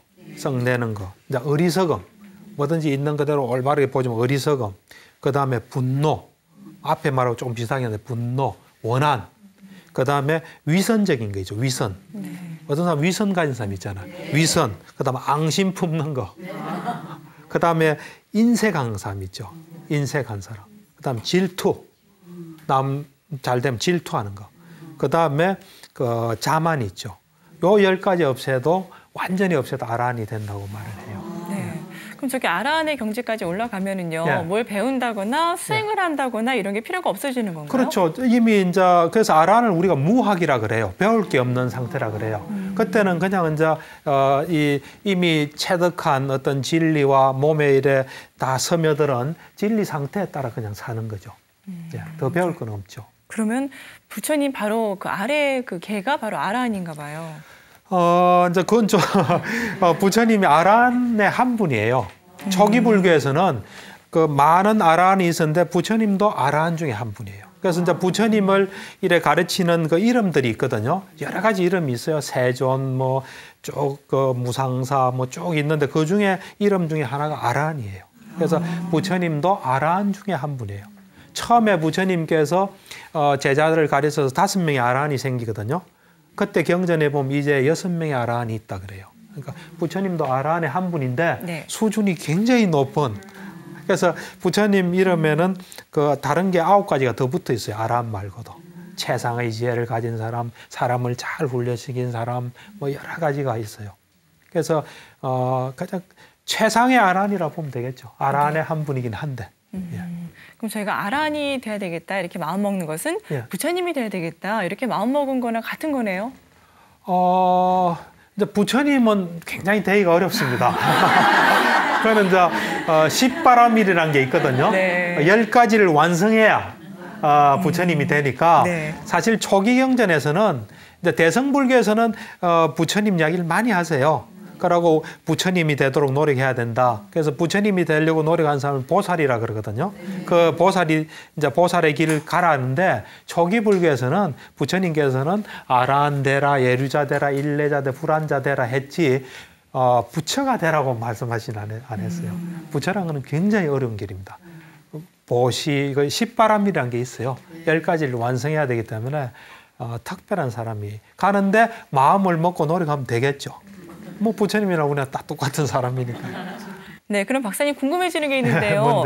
그 조금 전에도 말씀하셨지만 그 아라한 있잖아요. 아라한이 되는 길에도 또 여러 가지 방법이 있을 것 같고 그 안에도 좀 이렇게 나뉘는 어떤 게 있을 것 같아요. 예, 좋은 질문인데요. 아까 이제 포괄적으로 아라한이 되려면 10가지 족쇄를 해결해야 된다고 이야기는 했죠. 네. 했는데 이제 제가 경전을 이래 쭉 보니까 저 나름대로 이제 연구를 한 건데 보니까 아라한이 되는 방법이 3가지가 있어요. 이제 하나는 뭐냐면은 선정을 닦아서 이제 색계사선정 또 무색계사선정 그 다음에 그 상수멸 단계라는 게 있어요. 거기를 통해서 아라한이 되는 길이 하나 있고요. 그 다음 이제 두 번째는 뭐냐면 선정 없이 우리 어떤 그 사물의 어떤 속성 그러니까 무상고 무아라고 있어요. 모든 존재나 어떤 것들이 다 무상하고 괴롭고 무하다는 그걸 깨쳐서 되는 길이 있고 이 양쪽을 다 또 해서 이제 깨치는 길이 있어요.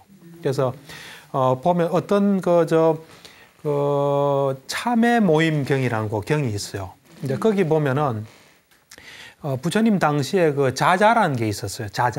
자자라는 건 뭐냐면은 부처님 당시에는 안거를 했거든요. 지금도 이제 우리가 하안거, 동안거 하는데 그쪽 집안에 비가 많이 와서 우기라는 게 있었어요. 그래서 우기철에는 이동하기가 어렵잖아요.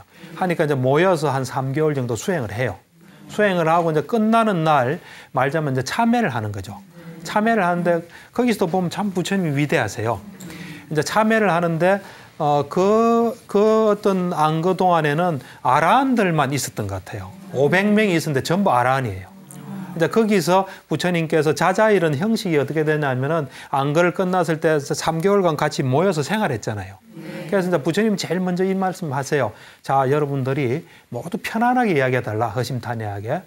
내가 그동안에 몸으로나 말로나 행동으로 잘못한 게 있으면 이야기해달라고 제일 먼저 이야기하세요. 그러면 이제 그 사리불이 그 서열별로 쭉 이야기해요.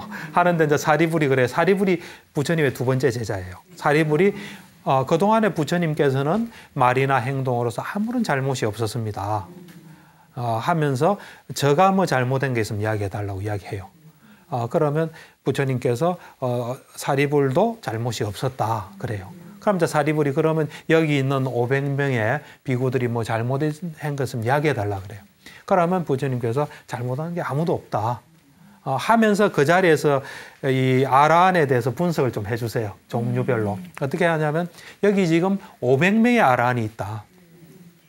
그 중에 60명은 3명이라서 세 가지 지혜를 가지고 아라한이 된 거예요. 세 가지 지혜는 뭐냐면은 숙명통일에서 전생을 쭉 아는 지혜를 얻은 거예요. 천안통일에서 태어나면 어떤 존재로 간다는 거. 이걸 또 아는 지혜를 가지고 그다음 번뇌를 없앤 누진통을 가진 그걸 삼명이라고 해요. 세 가지 발근. 세 가지 지혜를 가진 아라한들이 있고 그다음에 육신통을 가진 아라한이 있다. 그게 또 이제 60명이에요. 앞에 60명은 세 가지 지혜를 가진 거. 그다음에 제가 가진 아라한이고 또 나머지 이제 그다음 60명은 육신통을 가진 아라한들이다. 육신통은 뭐냐면은 이제 부처님 당시 신족통이라서 이래 자연 이래 하늘도 이래 오고 가고 한 뭐 그 신통이 있었어요. 그다음 이제 천이통이라서 멀리 걸 다 듣는 거예요. 타심통에서 남 마음 보면 다 가는 거예요. 그다음에 숙명통, 천안통, 누진통. 요걸 이룬 그 아라한이 또 60명이고. 그다음에 이제 60명은 뭐냐면 선정과 아까 제가 이야기한 그 무상고 무아를 깨쳐서 요 양쪽을 다 깨친 사람이 60명. 나머지 그럼 320명이 돼요. 320명은 지혜로서 그냥 아라한이 된 존재가 있다 해서 이제 아라한이 되는 것도 조금씩 다 다른데 네. 공통점은 전부 다 번뇌가 없어지고 다음 생이 없다는 거예요. 예. 그런 경이 하나 있습니다. 예. 예. 또 궁금해지는 게 있는데요. 예. 부처님께는 그 아들 라홀라라고 있었잖아요. 있었죠. 그 아들을 또 아라한으로 만들기 위해서 어떤 노력을 하셨을 것 같은데 그렇죠. 경전에도 혹시 그런 부분이 나와 있나요? 그렇죠. 이제 이 경전을 쭉 읽다 보면 라홀라에 대해서 부처님께서 가르친 경이 몇 가지 있어요. 많지는 않아요. 네. 많지는 않은데 제가 이 마음 테라피의 자녀 양육편에서 부처님 아들 라홀라가 그 8살 때 거짓말을 좀 한 것 같아요. 이제 다른 건 다 훌륭한데 그거 이제 버릇 고치는 게 있어요. 그 경이 한 번 있었고 그다음에 이제 지금 소개하는 경우는 한 20살 때쯤 돼서 이제 부처님께서 이래 딱 보니까 그 아들 이름이 라홀라예요. 라홀라가 이제 번뇌를 다 해결하고 아라한이 될 수 있는 이제 그 어떤 상태가 된 거예요. 그래서 이제 라홀라를 아라한으로 만들어야 되겠구나 해서 라홀라를 아라한으로 만드는 경이 있어요. 라홀라에 대한 가르침의 작은 경이라는 게 있어요. 마치마니카에 있는데 거기 보면 이제 하루는 부처님께서는 이제 이래 사람을 보면 그 어떤 지금 상태를 잘 보셨어요.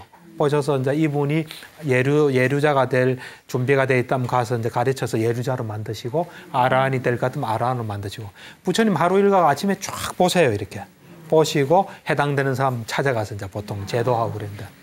이제 그 라홀라가 보니까 이제 번뇌를 해결하고 아라한이 될 수 있는 이제 딱 준비가 된 거예요.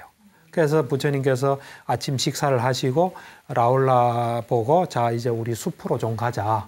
그 당시에 안다와나라는 숲이 있었어요. 이제 경전에 많이 나오는 숲인데 맹인 숲이란 뜻이에요. 우리말로 하면.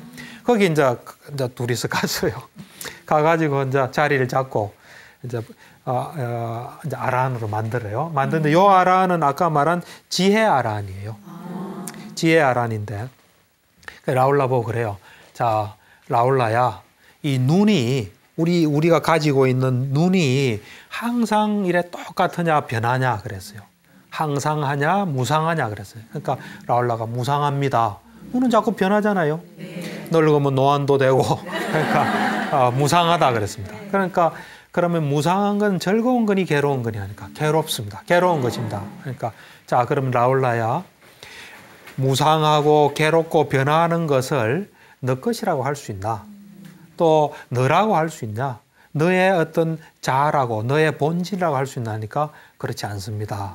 그러니까 이제 그렇게 이제 쭉 이야기를 하세요. 그다음에 이제 눈에 대해서 그래 하시고 그다음에 우리가 눈으로 보는 대상이 있죠. 색이라 그러거든요. 그 대상에 대해서 똑같은 말을 하세요. 그러니까 자, 이 이제 색이 물체가 언제나 항상 한다고 볼 수 있냐? 무상하냐? 이거 무상합니다. 그다음에 무상한 거는 즐거운 거냐? 괴로운 거냐? 괴로운 것입니다. 그러면 무상하고 괴롭고 변화하는 것을 그것을 너 것이라고 너라고 너의 본질 또는 자아라고 말할 수 있나니까 말할 수 없습니다.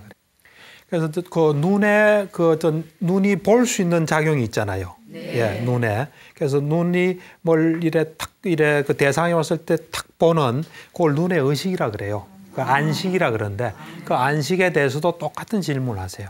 그러니까 역시 마찬가지로 대답해요. 그다음 이제 눈을 가지고 뭘 보잖아요. 그걸 우리는 접촉이라 안촉이라 그래요. 접촉하는 거에 대해서 또 말해요. 그다음에 이제 그렇게 눈을 가지고 뭘 보고 접촉했을 때 우리는 그 접촉을 대상으로 느낌을 받았거든요. 또 느낌 받고 난 뒤에 인식이 또 생겨요. 인식. 그다음에 우리가 뭘 하려고 하는 의도라든지 이거 또 의식 이거에 대해서 또 쭉 같은 질문을 물어봐요. 그러니까 이제 아까 말한 대로 내 것이다. 그다음에 나다. 나의 어떤 자아다. 그것이 아닙니다. 그래 대답해요. 그러니까 이제 그다음에 귀를 가지고 이야기해요. 귀의 대상, 귀의 의식, 귀의 접촉, 또 접촉에 생기는 느낌, 인식, 그다음에 어떤 의도, 의식, 요 쭉 다 이야기해요. 그래서 눈, 귀, 코, 혀, 몸, 이 정신까지 쭉 이야기해요. 그러고 난 뒤에 자 그러면 그런 것 이런 눈이나 이런 쭉 전반적으로 말한 거에 대해서 싫어하는 마음을 내야 된다 그래요. 당연히 그게 내 것도 아니고 괴롭고 자꾸 변하는데 당연히 싫어하게 되죠. 그것이 투철하게 되면 이제 싫어하게 되고 싫어하니까 이제 욕심을 떠나는 거예요. 욕심을 떠나니까 해탈하는 거예요. 그래서 라울라가 이 번뇌가 없이 편안해져요. 그러면서 항상 아라한들은 보면은 아라한이 되면 선언을 하는 게 있어요. 그래서 저는 그걸 뭐 아라한송이라 그러는데 아라한의 노래라고도 하는데 그게 뭐냐면 이제 생은 파괴됐다 그래요. 앞으로 태어나는 건 없는 거예요. 생은 파괴됐고 범행, 청정 범행은 이제 완성되었다. 할 일은 마쳤고 이제 다시 윤회하는 법은 없다 하는 걸 언제나 이래 선언해요. 그래서 이제 그런 알미 탁 생긴 거죠. 그래서 라울라가 번뇌 20살쯤에서 이래 아라한이 돼요. 말씀을 계속 듣다 보니까 아라한은요, 목사님 사람은 사람인데 그러니까 몸과 마음의 구석이 없는 그러니까 자연 같은 자연스러운 그런 존재가 아닌가 싶어요. 그렇죠. 그 아라한을 제가 이제 가만히 생각해 봤어요. 그럼 아라한 우리하고 똑같이 생겼어요. 아라한도 잘생긴 아라한이 있을 거고 못생긴 아라한도 있고 아라한이 똑같은데 정신 세계가 다른 거예요. 행동이 다르고. 그러니까 제가 이제 아라한을 가만히 생각하면 아까 한연수 씨 이야기하신 대로 사람의 몸과 마음을 가지고 있는데 자연처럼 된 상태예요. 잘 보세요. 땅이 비가 오든지 뭐가 오든지 거부하나요? 거부 안 하죠. 그렇듯이 아라한들은 뭐가 닥쳐도 거부 안 해요.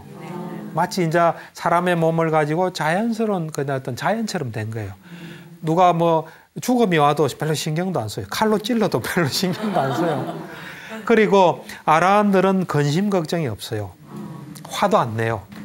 아까 화는 불안자부터 안 낸다 그랬죠. 아라한은 더 말할 나위 없이 해요. 그다음 아라한은 크게 웃지는 않아요. 그냥 미소만 싹 지어요. 크게 웃는 사람은 아라한이 아니에요. 아까 화내면 불안자가 아니듯이 이제 조용히 미소만 지어요. 아라한들은. 그다음에 이제 자기 할 일을 마쳤으니까 언제 죽어도 상관없는 사람이에요. 죽음이 온 데서 두려워하는 거 없어요. 오히려 죽음을 기다리는 사람이에요. 한 2년 전인가 3년 전에 미얀마 파옥센터에 사야도께서 오셔가지고 그때 이제 법문하는데 어떤 분이 질문해서요. 아라는 어떤 사람입니까? 아라는 어떻게 삽니까? 이러니까 그분이 그러더라고요. 월급 기다리는 그 공무원이다. 월급이 죽음이에요. 그런 식으로 남 돕고 이러다가 이제 그냥 죽음을 맞이하는 거예요. 그래서 두려움이 없어요. 언제 죽어도 상관없어요. 할 일 다 마친 사람이에요. 그리고 남을 돕는데 주력해요, 주로. 이제 아까 그 이야기한 부처님의 두 번째 제자인 사리부는 항상 그 병자들을 돌봤다 그러더라고요. 그래서 어떤 데는 병자 돌본다고 밥도 안 먹고, 그러니까 남 돕는 일만 있는 거예요. 그러니까 그냥 언제 뭐 서두르는 것도 없어요. 뭐 이런 목표도 없어요. 다 했으니까. 그리고 이제 남들한테 기회 되는 대로 돕고. 그러니까 어째 보면 가장 편안한 사람이죠. 뭐 그 사람 보고 재미없다 하는 사람도 있겠지만 괴로움은 없는 거죠. 괴로움이 없으면서 세상을 본질대로 보고 충실히 사는 사람이에요. 순간순간을. 뭐 저는 그렇게 봅니다. 네. 그런데 박사님, 박사님께서 말씀하신 그런 사람이라고 할지라도 어떤 검증법을 통해서 아라하님을 좀 검증할 수 있는 그런 방법이 있어야 되지 않을까 싶기도 한데요. 그렇죠. 이제 그 당시에도 그 사실 뭐 사람 속에서 일어나는 일이니까 내가 아라한이다 했지만 알 수도 있잖아요. 안 그래요? 예. 그래서 이제 그 당시도 그것이 좀 문제는 됐던 것 같아요. 근데 이제 불교에서는 그 5개 중에 하나가 거짓말이거든요. 절대로 거짓말 안 해요. 그러니까 내가 아라한 아니면서 아라한이라고 말은 안 하는데 그래도 뭔가 그거에 대해서 장치가 필요하겠죠. 그래서 이제 저는 이걸 이제 아라한 검증법이라고 저 나름대로 이제 이름을 붙였는데, 이제 경을 보다 보니까 그 마치마 니카에 그 6가지 청정의 경이라는 경이 있어요. 거기에 보면 이제 아라한 검증법이 나와 있어요. 뭐냐면은 이제 부처님께서 이제 제자들한테 비구들한테 이런 이야기를 했어요. 누가 내가 아라한이라고 주장을 하면 그 말은 이제 이거예요. 나는 아라한이다 말 안 해요. 나의 생은 이제 파괴되고 청정 범행은 완성되고 할 일을 다 마쳤다. 이제 나는 윤회하지 않는다. 이러면 그게 아라한 선언이에요. 누가 그런 말을 하면 그 사람에 대해서 긍정도 부정도 하지 말고 요렇게 물어봐라. 요렇게 물어보면 그 사람이 정말로 번뇌를 없앤 사람이고 또 짐을 내려놓은 사람이고 수행을 완성한 사람이고 지혜롭게 깨달음을 이룬 아라한이라면 당연히 요 대답을 할 것이다. 그럼 그 대답을 하면 참 잘 대답하셨습니다 하고 그 다음 질문을 해라. 그러니까 5가지를 쭉 말씀하세요. 그러니까 5가지 항목을 점검해라는 거예요. 그래서 그 5가지를 다 통과하면은 당신은 정말 아라한이 되셨습니다. 잘 깨달았습니다. 그래 이제 이야기를 해라. 찬탄하고 기뻐하라 하면서 이제 말씀하신 게 있어요. 이제 5가지인데 내용이 이제 첫 번째 뭐냐면 누가 그렇게 말하는 사람이 있다면 그 말에 대해서 긍정도 부정도 하지 말고 세존이시고 이제 아시고 보시고 또 아라한이시고 올바로 깨달으신 부처님께서 이런 가르침을 우리에게 주셨다. 근데 첫 번째가 뭐냐면 부처님께서는 항상 우리가 올바르게 표현해야 된다고 그랬거든요. 올바른 표현은 뭐냐면 내가 보면 본 대로 말하는 거예요. 내가 이렇게 보고 저렇게 말하면 안 돼요. 어떻게 그 말을 믿겠어요? 우리가 또 이렇게 들으면 이렇게 말해야 되는 거예요. 또 이렇게 내가 경험했으면 이렇게 경험했다고 말해야 되는 거예요. 또 내가 이렇게 어떤 의식을 했으면 의식했다고 말해야 되는 거예요. 그게 이제 올바른 표현이에요. 그래서 이 세존께서 또 보시고 아는 자 올바르게 깨달으신 그 부처님께서 이렇게 4가지 표현이 있다 했는데 이제 당신께서는 보고 듣고 지각하고 의식한 거에 대해서 어떻게 보고 어떻게 듣고 어떻게 지각하고 어떻게 의식했길래 당신은 집착 없이 해탈했습니까? 하고 물어보라는 거예요. 그러니까 볼 때 어떻게 보냐는 걸 점검하는 거예요. 이제 그러니까 이 사람이 이제 대답하는 게 뭐냐면 내가 뭘 볼 때 그것에 대해서 가까이 가지 않고 이제 이건 마음이겠죠, 그죠? 가까이 가지 않고 거기에 내가 빠져들지도 않고 그것에 대해서 집착하지도 않고 그것에 대해서 속박되거나 묶이기도 않고 내가 자유로운 마음으로 있는다.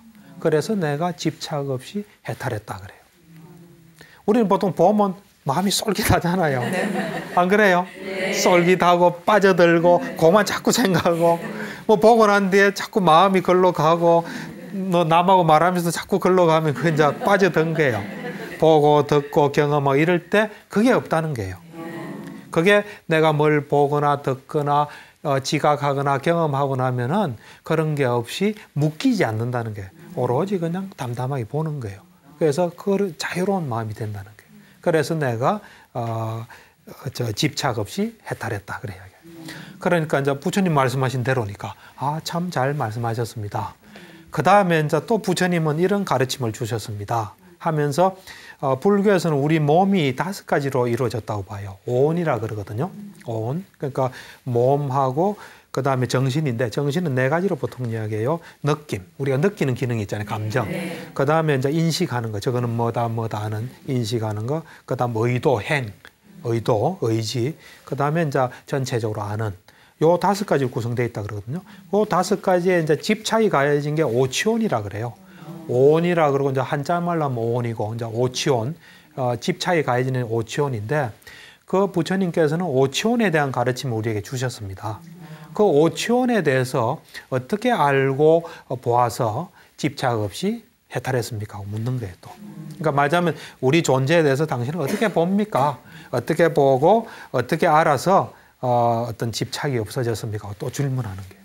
그러니까 결국 이제 앞으로 5가지가 보면 다 우리 본질에 대해서 올바로 알고 그에 대해서 올바로 또 우리를 유지하고 그래서 번뇌가 없는 상태예요. 전부 다 아란이라는 게. 그래서 이제 그래 이야기하니까 하는 이제 대답을 또 이래 해요. 이 5가지로 이루어졌다. 몸에 대해서는 이제 몸에 대해서는 그걸 이제 색이라 그러는데 이 몸에 대해서는 그것이 힘이 없고 우리는 힘이 좋다고 생각하잖아요, 몸이. 네. 언제까지나 살고, 뭐 건강한데.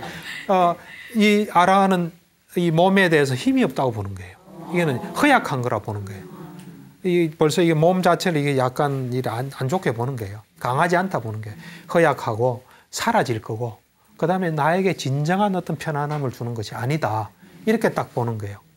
보고 난 뒤에 그것에 대해서 가까이 하거나 또는 집착하거나 내 몸을 가지고 어떻게 하겠다고 마음을 탁 먹거나 결정하거나 또 거기에 빠지거나 하는 경향을 자기가 없애버리는 거예요. 없애버리고 그걸 버려버리고 그래서 집착으로부터 해탈한 거예요. 마음이. 몸에 대해서도 그렇게 보는 거예요. 그 다음에 우리 감정이 있죠. 우리는 감정에 충실하라 그러잖아요. 네. 내 감정은 내가 확실히 느낀 거고 내가 싫어하면 끝까지 싫어야 되는데 그런 감정 현상에 대해서 똑같이 생각하는 거예요. 그것은 허약한 거고 힘이 없고 그 다음에 그것은 사라지는 거고 그것이 진정하게 나한테 위안을 못 주는 거로 딱 보는 거예요. 본질적으로. 그래서 그거에 대해서 가까이 하거나 집착을 가지거나 그걸 가지고 내가 어떻게 하겠다든지 또 그게 빠져들고 하는 그런 경향을 우리한테 그런 경향이 있거든요. 그거를 완전히 없애버린 거예요. 그래서 내가 어떤 감정으로 인해서 괴로움이 없는 거죠. 그래서 간다. 마찬가지로 우리 인식에 대해서 똑같이 그렇게 판단하는 거예요. 그 다음에 우리의 의지, 내 어떤 의지도 우리는 의지는 내 거라고 생각하잖아요. 이거야말로 정말 나다 생각하잖아요. 그걸 그렇게 안 보는 거예요. 그 다음에 내가 아는 거에 대해서 그래 안 보는 거예요. 그래서 나는 해탈했다 이래 보는 거예요. 좀 이해가 됩니까? 네. 상당히 수준이 높으신 것 같아요. 어려운 이야기인데. 근데 실천을 하셔야 돼요. 네. 그래서 이제 우리를 이루는 존재에 대해서 그렇게 정확하게 보는 거예요. 그러니까 참 말씀을 잘 하셨습니다. 이제 그러고 또 3번째 질문을 또 묻는 거예요. 이 불교에서는 이 모든 것을 6가지 요소로 되어 있다고 봐요. 6가지 요소. 그 이제 지수, 화풍, 공, 식이라 그래요. 그러니까 어떤 물의 요소, 그 다음에 땅의 요소, 물의 요소, 불의 요소, 바람의 요소, 어떤 공간의 요소, 그 다음 우리 정신작용의 의식의 요소, 모든 건 다 그렇게 구성됐다고 봐요. 그래서 그것에 대해서 어떻게 알고 어떻게 봐서 존자님은 그 집착으로 번뇌로부터 해탈했습니까? 이렇게 물어봐요. 그러니까 이제 또 대답을 어떻게 하냐면 첫 번째 그 땅의 요소에 대해서 땅의 요소 같으면 이게 우리 같은 형태 있는 거예요. 이 살이라든지 이런 거 있죠. 뼈라든지 이거예요. 우리 몸으로 치면 이게 지예요. 지. 우리는 4대로 구성됐다 그러거든요. 지수화풍으로 구성되어 있는데 우리 머리 털이라든지 이런 건 다 눈에 보이는 거는 다 거의 대부분 지라고 생각하면 돼요. 그 다음에 액체 성분은 수예요. 그다음 우리 속에 어떤 뭐 소화를 시킨다든지 열이 난다든지 하는 건 화예요. 풍은 바람이에요. 숨도 풍이고. 그리고 우리에게 정신작용이 있으면 그건 식이에요. 식. 우리 속에 빈 공간은 또 공이에요. 공성분이에요. 그래서 한자말로 하면 지수화풍, 지계, 수계, 화계, 풍계, 공계, 식계 이래요. 그러니까 6가지 요소로 돼 있는데 그 각각의 요소에 대해서 이제 이 땅의 요소만 이야기할게요. 이 땅의 요소에 대해서 내가 아니라고 보는 거예요. 우리 몸은 우리라고 보잖아요. 네. 그 땅의 요소가 내가 아니고 또 땅의 요소를 근거로 해서 나를 인정 안 하는 거예요. 그 땅의 요소로 해서 내가 됐다고 보지도 않는 거예요. 그래서 그런 생각을 딱 하고 있으니까 그렇게 지혜로워서 보고 난 뒤에 이 땅의 요소에 대해서 의지를 안 하는 거예요. 의지를 안 하고 땅의 요소를 가까이 하지 않고 집착하지 않고 또 그 땅의 요소에서 내가 어떻게 하겠다, 뭐 내 몸을 가꾸겠다, 어떤 형태로든 간에 마음을 딱 먹고 뭐 이래 결정하는 거 있죠. 그걸 안 하고 거기에 빠져드는 경향을 또 없애요. 그 마찬가지로 이 물의 요소에 대해서도 그러고 또 화의 요소, 불의 요소, 그다음 바람의 요소, 공간의 요소, 우리 의식 있죠. 이 요소에 대해서 똑같이 그래서 내가 집착으로부터 해탈됐다 이렇게 이야기합니다. 그러니까 그 부처님 말씀하신 그대로거든요. 그러고 난 뒤에 그 다음에 이제 참 말씀을 잘하셨습니다 하면서 이제 4번째를 이야기를 해요. 4번째는 이제 뭐냐면은 우리에는 근데 조금 겹치는 요소들이 많아요. 이제 이 가르치면 우리는 이제 육권육경이 있다 그래요. 육권육경이 뭐냐면 눈, 귀, 코, 혀, 몸, 의지하고 그 대상인 그 색, 성향, 미촉급이 있다 그래요. 우리에게 눈이 있고 그 대상이 있고 그 다음에 귀가 있고 소리가 있고 있잖아요. 부처님께서는 이걸 육권육경이라 그러거든요. 육권육경에 대해서 잘 말씀하셨는데 그 육권육경을 어떻게 잘 알고 어떻게 봐서 집착 없이 해탈했습니까? 이래 물어봐요. 그러니까 이제 육경에 대해서 이제 처음에 눈에 대해서 이야기를 해요. 눈에 대해서 눈과 그 다음에 그 대상인 색 있죠. 네. 색과 아까 눈의 의식이라고 이야기했죠. 네. 눈의 의식과 눈의 의식으로서 지각할 수 있는 모든 것이 있죠. 네. 그 모든 것에 대해서 어떤 욕망을 가지거나 그 다음에 어떤 것에 대해서 욕심을 낸다든지 즐거워한다든지 가래를 일으킨다든지 또는 그걸 가까이 한다든지 또 집착을 가진다든지 그걸 가지고 내가 어떻게 해보겠다고 마음의 결정을 한다든지 빠져드는 그런 경향을 내가 없애가지고 내가 이래 그 괴로움 없이 그러니까 해탈했다 그래 이야기를 해요. 그 마찬가지로 귀도 마찬가지겠죠. 쭉 해서 그걸 해요. 그럼 말씀 참 잘하십니다 하고 맨 마지막에 이제 5번째 어떤 이야기를 하는지 이게 제일 심오해요 사실은. 이제 5번째는 뭐냐면 이 의식이 있는 몸이잖아요. 우리 몸은 이래 정신작용이 있잖아. 네. 이 의식이 있는 몸과 좀 바깥에 대상이 많잖아요. 네. 이 대상에 대해서 어떻게 나라는 생각, 내 것이라는 생각, 또 자만심을 어떻게 없앴습니까? 이렇게 물어봐요. 보통은 이게 내 것이라 생각하잖아요. 네. 또 뭐 관계되면 내 차라고 생각하잖아요. 네. 대상에 자기에 관계된 건 나다, 내 것이다 그러고 내다 그러고 바깥 내 것이라 그러잖아요. 네. 또는 몸도 내 것이라 그러잖아요. 네. 그것에 대해서 어떻게 없앴습니까? 그래 이야기를 해요. 그래서 이제 이 맨 마지막 점검을 이제 들어갑니다. 그래서 이 의식을 가진 이 몸과 그 다음에 이 바깥의 대상 이것에 대해서 어떻게 그러면 그거를 나라고 하고 내 것이라 하고 그것과 관계된 자만을 없앨 수 있나 이제 질문을 해요. 질문하니까 이제 어떻게 대답을 하냐면은 여기도 사실 불교의 또 모든 것이 다시 또 나오는 경향인데 내가 이제 그전에는 부처님의 가르침을 알기 전에는 좀 무지하고 그랬다. 그러다가 어느 날 이제 이 부처님을 만나 뵙고 또는 부처님의 어떤 뛰어난 제자들을 만나고 그에 대해서 믿음을 가지게 됐다.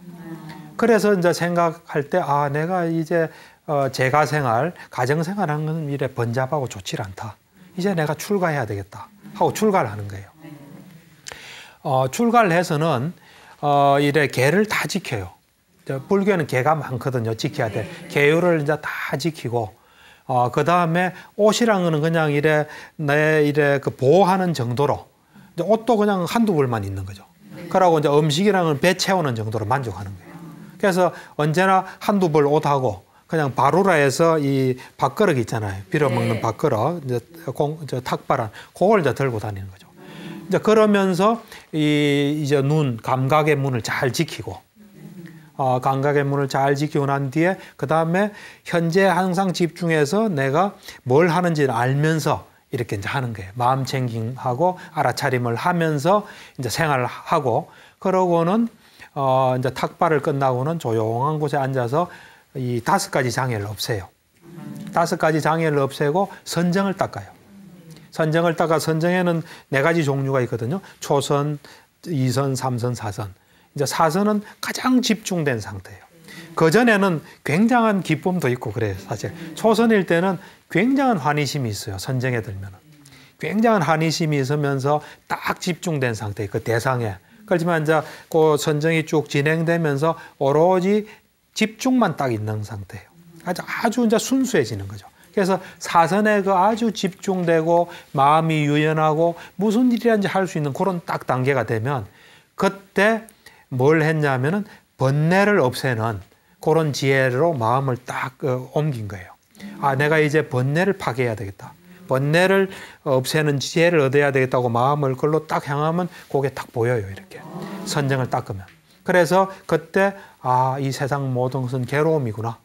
또 괴로움의 원인은 이거구나. 괴로움을 없앤 상태가 있을 수 있구나. 또 없애는 방법은 이거구나 하고 사성제를 먼저 관찰해요. 그 다음에 번뇌를 관찰해요. 이것이 번뇌구나. 이것이 번뇌의 원인이구나. 이것이 번뇌가 없어진 상태구나. 이것이 번뇌를 없애는 길이구나. 방법이구나. 하고 난 뒤에 번뇌를 없애요. 번뇌는 크게 감각적 욕망의 번뇌가 있고 존재의 번뇌, 무명의 번뇌가 있어요. 이걸 다 없애고 이제 그 아라한 선언을 하는 거예요. 이제 내 속에서 완전히 번뇌가 없어졌구나 하면서 이제 나는 태어남은 파괴되고 청정범행은 완성되고 할 일은 마쳤고 다시 윤회하지 않는다 하고 알게 됐다니까 참 말씀 잘하셨습니다. 참 우리가 기쁩니다. 이래서 그 사람을 아라한으로 인정하는 거예요. 이게 아라한 검정법이에요. 그러니까 제가 볼 때는 오늘날 많은 수행법이 있어요. 많은 수행법으로서 많은 걸 경험하신 분이 있을 거예요. 그런 경험하신 분들이 끝내지 마시고 이제 이런 경을 보면서 내가 만약에 그분이 부처님 당시에 깨달았으면 이런 검증을 통과해야 되겠죠. 그렇듯이 오늘날 내가 뭔가를 어떤 수행법이든 연부를 하든 뭐 참선을 하든 뭐든 수행을 해서 경지를 경험하면 이런 경을 통해서 내가 부처님 말씀하신 거를 제대로 깨달았나 하고 검증한다면 잘못된 길로 가지는 않겠죠. 그래서 이 아라한 검증법은 그런 면에서 이제 수행을 많이 하신 분한테도 필요하고 또 우리에게 아까 말한 요 5가지를 잘 실천하시면 아라한에 가까워지는 거죠. 네, 알겠습니다. 자, 지금까지 이렇게 아라한이 어떤 사람이며 또 아라한의 경지에 오르기 위해서는 어떻게 해야 하는지까지 말씀을 또 들어봤습니다. 여러분 박사님께 큰 박수 한번 좀 부탁드리겠습니다.